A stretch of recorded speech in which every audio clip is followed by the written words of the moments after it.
KP's Video News. Time for KP. That's right. Time for KP's Video News, y'all. And I'm getting ready to bring it down. I'm bringing down the fire. That's right, bringing down the fire on these crooked politicians, boy, down in Mississippi, just taking the welfare money, putting it in their pockets, man. Going crazy. That's right, I'm busting them out today. So it's a Mississippi welfare scandal. Luxury cars among 94 million in questionable spending. 94 million. Jackson, Mississippi. Money meant to help poor residents was used to buy luxury cars, sponsor a college baseball tournament, and hire family members of a top state official, according to a report from the state auditor, Chad White. The 105-page audit of the Mississippi Department of Human Services released Monday shows how federal welfare grant funds flowed from the DHS into two nonprofit groups which allegedly spent the cash in inappropriate and questionable ways. More than $94 million in welfare money spending was questioned by auditors, according to the report, alleging either outright misspending or the lack of documentation showing it was spent properly. In a statement, White said the report shows the most egregious misspending my staff have seen in their careers at the office of the state auditor, he said.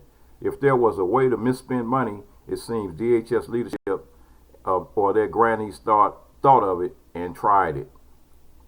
The routine annual audit, which focused on the fiscal year 2019, follows criminal indictments this year related on the welfare spending. White called that case Mississippi's largest embezzlement scandal, involving about $4 million in welfare money known as the Temporary Assistance to Needy Families Program.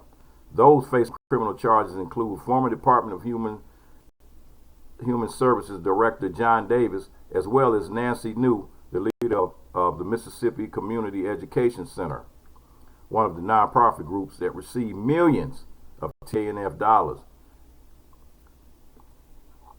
Mississippi Clarion Ledger and other outlets reported on the issues at the state's Human Services Department and potential misspending by the MCEC for months. The extent of misspending and lack of controls detailed on Monday's audit was not previously known. The audit shows for the first time how much a second nonprofit group, the Family Resources Center of North Mississippi, or FRC, allegedly made many questionable or inappropriate expenditures using welfare cash. According to the audit, the spending was possible because David limited outside monitoring of welfare grants. Auditors said they found forged documents and a limited or non-existent process for vetting contracts, fraudulent accounting, and more. White said his office will forward the findings to the U.S. Department of Health and Human Services, which oversees the welfare program. Depending on what the feds view as misspending, White said this could lead to cuts in the TANF allotments or the sanctions placed on the state. Among the audit's questioned spending, the two nonprofit groups use welfare money to hire lobbyists, often without paperwork describing the work they were supposed to do. The MCEC gave contracts to and hired family members of Davis, sometimes making lump sum payments. The payments and salaries to his nephew and his brother-in-law totaled more than $1 million over the past several years. Both nonprofit groups gave welfare money to a trio of wrestlers, Ted DeBase Jr. and Brett DeBase. Some of it for work never performed, some unreasonable travel costs.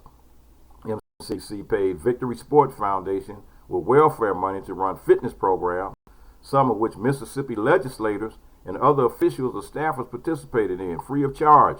The trainer who runs Victory said he did not know he received welfare money. MCC brought 3 cars with the welfare money, each worth more than $50,000 apiece, for New and his 2 sons. Salaries, cell phones, and other expenses were paid using welfare money. The vehicles included a 2018 Nissan Armada, a Chevy Silverado, and a Ford F-250. In each case, the vehicle was registered MCEC But in each case, auditors said the vehicles were not used for what they were used for. They was used for personal use. MCEC used welfare money for sports-related purposes, including sponsoring a college baseball tournament and other NCAA events. MC cut a $3,000 check to a bookkeeper of MCAA through a handwritten note says $3,000 in cash was given to Davis, the DHS executive director. MCEC moved $6 million to a private school and organization run by New and brought supplies for the school. DHS officials were scheduled to respond to the report Monday afternoon at the news conference. The directors of MCEC and FRC did not immediately respond to the request. Comment Monday, neither did the attorneys of New and Davis. White said additional indictments could come in a separate criminal case. Federal investigators, including the FBI, are involved, and this order should be a wake-up call to everyone in government, White said. Old ways of doing things where you do whatever your boss or a person who controls a lot of money tells you to do, or you ignore the law around how you spend money because you think no one is looking, those days are over. That's right, get them. Lock them up. Lock their asses up. Lock them up. And here we go with story number 2. Got an angry dad writes controversial Rona song after his son was denied tests for the coronavirus. And an African-American father who is calling himself the undiscovered artist has penned a powerful but controversial tune about the coronavirus after his son was denied a test. It's called a coronavirus song, the Rona song, and its creativity represents a voice that most of the black community can easily resonate with, as the reports continue to reveal that many African Americans are being denied tests and thus are dying for COVID-19 at higher rates.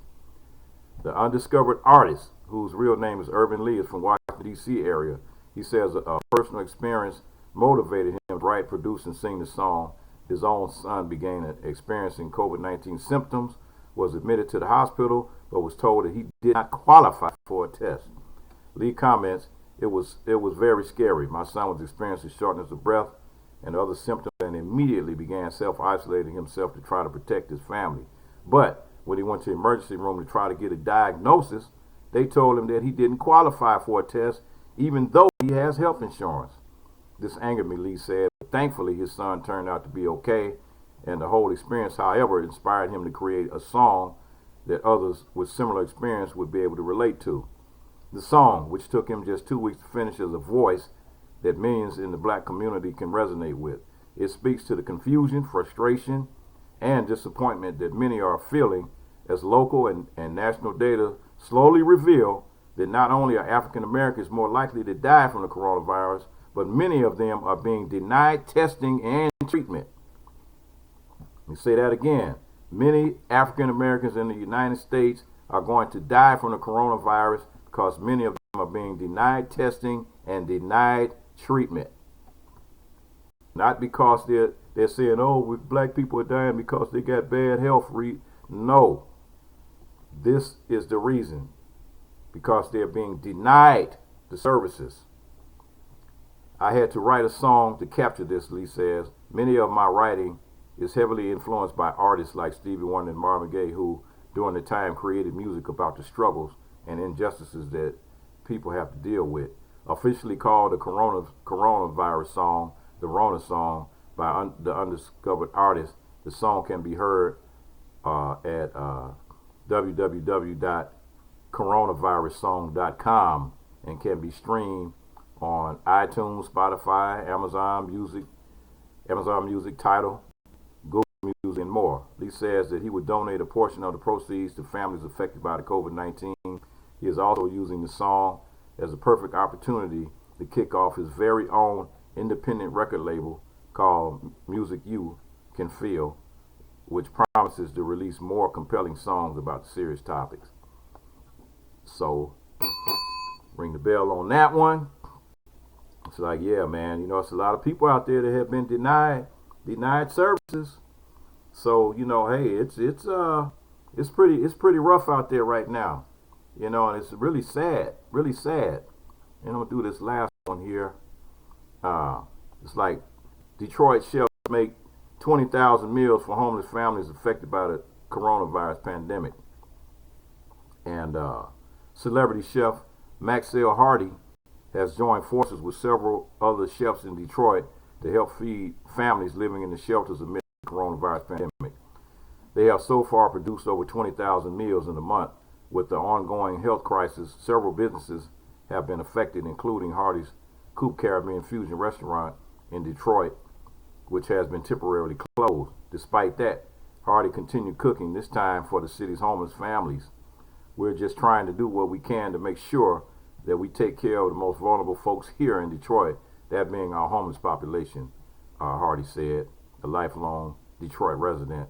Detroit, which is a majority black city, currently has more than 8,500 COVID-19 cases of the city's population that is tormented by poverty. Hardy believes that those who are homeless are even more exposed to the virus. If you're malnourished and if you're not eating right, you're not going to have a fighting chance against COVID-19, Hardy said. Along with the Horatio Williams Foundation, they have made 20,222 meals in 33 days. More than 9,000 people have been fed so far, averaging around 400 per day. Food donations from restaurants, warehouses, and distributors came rushing in to provide stocks for the initiative. Culinary students also joined to volunteer in the kitchen. It goes to who we are here as Detroiters, because we know if nobody else would do it and look out for us, we look out for ourselves, Hardy said. Got to ring the bell on them. That's right, folks. Do what you got to do. You got to take care of yourselves. These video news, y'all.